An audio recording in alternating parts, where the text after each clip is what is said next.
ছিলেন। প্রত্যেকটা ধর্মের মধ্যে আল্লাহ পাক সুবহানাহু ওয়া তাআলা সমাজের মধ্যে, রাষ্ট্রের মধ্যে সন্ত্রাসবাদ, সহিষ্ণুতা,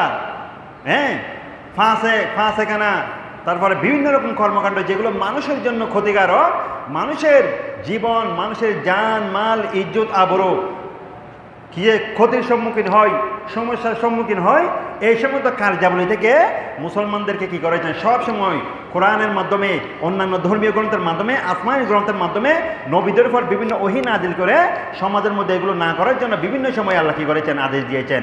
উচ্চ আওয়াজ দিয়ে বলুন আলহামদুলিল্লাহ।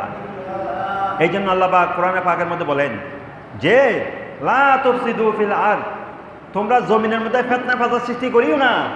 ইন্নাল্লাহ লা ইউহিব্বুল ফাসিকিন, নিশ্চয় আল্লাহ পাক সুবহানাহু ওয়া তাআলা জমিনের মধ্যে ফিতনা ফাসাদ সৃষ্টিকারী, জমিনের মধ্যে এই মারামারি খাটাখাটি সৃষ্টিকারী, জমিনের মধ্যে সন্ত্রাসবাদ সৃষ্টিকারী, জমিনের মধ্যে রাহাজানি, খুন রাহাজানি, বিভিন্ন রকম ত্রাস সৃষ্টিকারী দিকে আল্লাহ পছন্দ করেন না। জেরুজালেমে বলুন আলহামদুলিল্লাহ।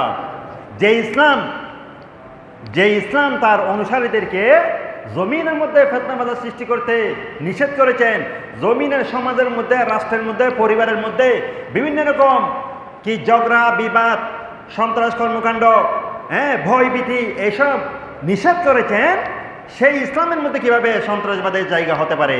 জেরুজালেমে বলুন আলহামদুলিল্লাহ। কিন্তু বিশ্ব মুসলিমরা, বিশ্ব মিডিয়া এমনভাবে প্রচার করছে যে ইসলামের মধ্যে সবসময় জঙ্গিবাদের কি দেওয়া হয়, নির্দেশ দেওয়া হয়। জেরুজালেমে নাউজুবিল্লাহ।